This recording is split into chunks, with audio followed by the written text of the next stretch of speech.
Bonjour Xavier Timbaud. Bonjour. Vous êtes directeur principal à l'OFCE, l'Observatoire français des conjonctures économiques, et je vous reçois aujourd'hui dans le cadre du partenariat entre Xerfi Canal et le Printemps de l'économie, des économiques de Turgot. Vous participez pour votre part à la table ronde intitulée « La croissance peut-elle revenir ?» Alors aujourd'hui, on sent que cette croissance, elle revient, un retour favorisé par ce que l'on appelle déjà l'alignement des astres, baisse du prix du pétrole, baisse de l'euro face au dollar, taux d'intérêt au plus bas. Alors première question, vous à l'OFCE, à combien vous chiffrez ce surplus de croissance liée à ce choc externe? Alors, même ces chocs externes, puisqu'il y en a plusieurs, effectivement, la baisse du dollar, la baisse du pétrole, une politique monétaire extrêmement expansionniste, avec une partie non conventionnelle, ce qui fait qu'elle est assez difficile à prendre en compte, parce qu'on a peu d'expérience, on a l'exemple des États-Unis, mais c'est difficile de savoir quel sera l'impact. Mais en gros, quand on accumule tous ces facteurs, on peut avoir un gros demi-point de croissance en 2015 en plus. Demi-point de croissance. Voire même, si on est très optimiste et si on met sur chacun de ces facteurs des chiffres assez importants, en particulier sur la politique monétaire non conventionnelle, on pourrait même aller jusqu'à un point de croissance supplémentaire. Oui, on n'est pas à l'abri d'une bonne surprise. Donc on n'est pas à l'abri d'une très bonne surprise. On a l'habitude d'être surpris dans les mouvements de reprise pour différentes raisons. D'abord parce qu'ils sont toujours plus violents qu'on ne le pense. Ensuite parce qu'on sort d'une longue phase de croissance faible et donc on finit par se résigner en quelque sorte à peu de croissance. Et on oublie qu'il peut y avoir des facteurs de dynamisme. Et puis là, on a effectivement tout un tas d'instruments qui sont tous dirigés dans le même sens et qui peuvent nous faire une accélération assez nette de l'activité. Oui. Est-ce que néanmoins il y a des difficultés qui pourraient nous empêcher de profiter à plein de ce surplus de croissance? Alors, oui, il y a des difficultés et c'est pour ça aussi qu'il y a des incertitudes dans ce schéma de croissance. Alors d'abord, il y a des incertitudes géopolitiques qui sont très fortes. Ouais. Très fortes. Là, il ne faut pas se cacher derrière son petit doigt, donc ça peut avoir un impact. Il y a une incertitude qui c'est un tout petit peu atténuée, mais qui demeure autour de la Grèce et de la question de la zone euro. Est-ce qu'elle est robuste et solide? Comment va-t-elle gérer ces problèmes? Est-ce qu'il y a un risque d'implosion, d'explosion?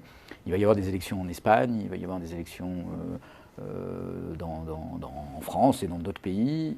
Il y a un risque politique aujourd'hui en Europe qui pourrait avoir des conséquences en pratique en 2015, qui peut avoir aussi des conséquences sur le moral des investisseurs, leur perception du risque, et qui peut les amener à choisir d'autres zones du monde plutôt que l'Europe en se disant il y a des instabilités que je ne maîtrise pas et donc qui peuvent être dangereuses. Donc ça, c'est des éléments qui peuvent jouer. Il y a un troisième facteur de risque qui est assez préoccupant, qui est la question de la déflation. Alors, on est dans une zone d'inflation très basse, c'est en partie lié au pétrole, mais pas uniquement. Et pour le moment, les anticipations d'inflation restent ancrées sur la cible de la Banque centrale. Tant qu'elle reste ancrée sur la cible de la Banque centrale, on peut imaginer que ça va à peu près. Mais le jour où elle décroche, on risque d'entrer dans une déflation qui va venir accroître le poids des dettes publiques et privées, et donc en fait nous replonger dans cette crise, celle dans laquelle on est entré en 2008, à cause de dettes publiques et privées, et surtout privées trop importantes. Alors justement, cette crise, elle dure depuis 2008. Je voudrais que l'on parle de notre potentiel de croissance. À combien est-ce que vous le chiffrez aujourd'hui? Est-ce que ces 7-8 années de crise ont miné durablement ce potentiel? Est-ce qu'on peut parler de pertes irréversibles? Alors, pour le moment, dans nos analyses, nous, on fait le pari que non, il n'y a pas de pertes irréversibles. Et donc, on a un potentiel de croissance qui est pas trop entamé, un petit peu entamé, mais pas trop entamé. Donc, on situe ce potentiel de croissance pour la France autour de 1,4 points de croissance par an, ce qui est un petit peu plus élevé qu'un certain nombre d'autres chiffres qui tournent sur la place de Paris, plutôt autour de 1%, voire inférieur à 1%. Il y a quelques éléments comme le CICE qui visent à enrichir un petit peu la croissance en emploi, donc qui ont tendance à réduire la croissance potentielle. Mais notre analyse, c'est quand même qu'on n'a pas encore suffisamment d'éléments pour être trop pessimiste sur notre potentiel de croissance. Pour en revenir au choc externe, est-ce que vous pensez qu'il peut être durable? Alors, durable, tout dépend quel est l'horizon de temps dans lequel on se situe. Le choc pétrolier, le choc de politique monétaire, le choc de taux de change, c'est des chocs qui n'ont pas un impact immédiat. Et puis ensuite, il ne se passe plus rien. L'impact, généralement, tel qu'on l'analyse, se produit sur plusieurs années, 2 ou 3 années. Donc, si on reste dans une zone de taux de change bas, avec un pétrole pas trop élevé et une politique monétaire très expansive, on peut attendre des effets de ces politiques-là pendant 2 ou 3 années.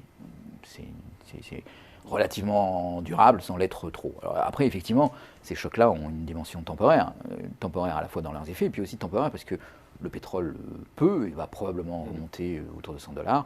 Le taux de change risque de se réapprécier avec une amélioration de la situation en Europe, et la politique monétaire ne sera pas expansive pour toujours. Donc ces éléments-là aussi font que ces chocs par nature seront temporaires. 2 ou 3 ans, cela reste quand même une période assez conséquente. On pourrait imaginer que cette période, elle marque un tournant avec, par exemple, une relance de l'investissement dans les entreprises. C'est effectivement la clé, c'est un petit peu le test. On parlait tout à l'heure de potentiel. Donc, pour savoir si le potentiel conserve, on va le voir. C'est-à-dire, est-ce qu'avec cette stimulation, enfin mise en place, on enclenche un cycle d'investissement et on démontre ce potentiel. S'il n'y a pas d'investissement, il n'y aura pas de potentiel.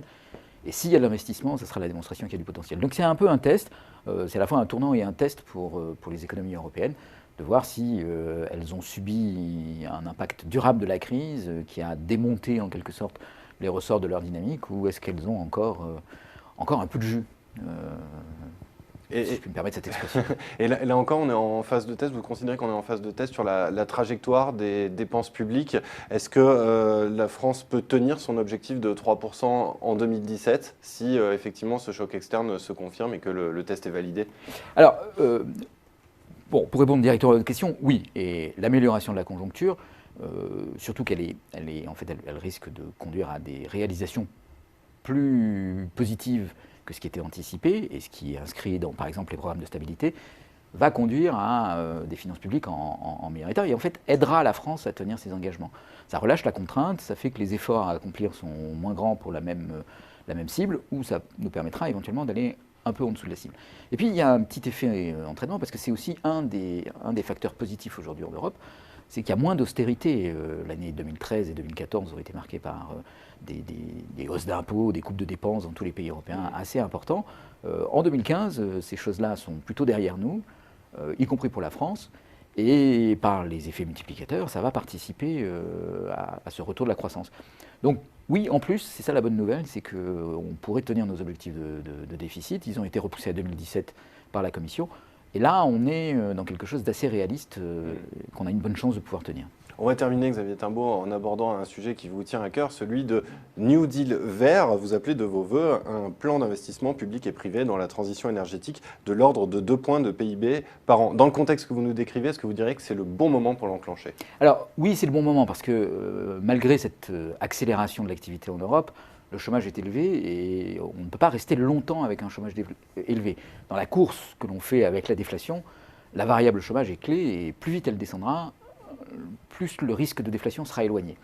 Un plan d'investissement dans la transition énergétique, pourquoi c'est intéressant? Mais parce que les besoins qu'on peut identifier dans la transition énergétique correspondent effectivement à quelque chose comme 200 milliards d'euros d'investissement par an à l'échelle de la zone euro. C'est important, c'est à même de stimuler les économies. Pour que ça se produise, il faudra quand même accepter et comprendre qu'il faut mettre en place un prix du carbone, avec toutes les difficultés que ça suppose, un prix du carbone significatif, parce que c'est ça qui rendra ces investissements rentables et qui permettra qu'une économie décentralisée, une économie de marché, arrive à les produire. Donc là, on va avoir une étape décisive fin 2015 avec la conférence de Paris. Et la conférence de Paris est une étape décisive dont on espère qu'elle ne se terminera pas que par des bonnes intentions, mais aussi par des bonnes résolutions qui seront enfin appliquées. Eh bien, merci Xavier Timbaud. Je rappelle que vous participez à la table ronde intitulée « La croissance peut-elle revenir au prochain printemps de l'économie ». Merci d'être venu sur Xerfi Canal. Merci.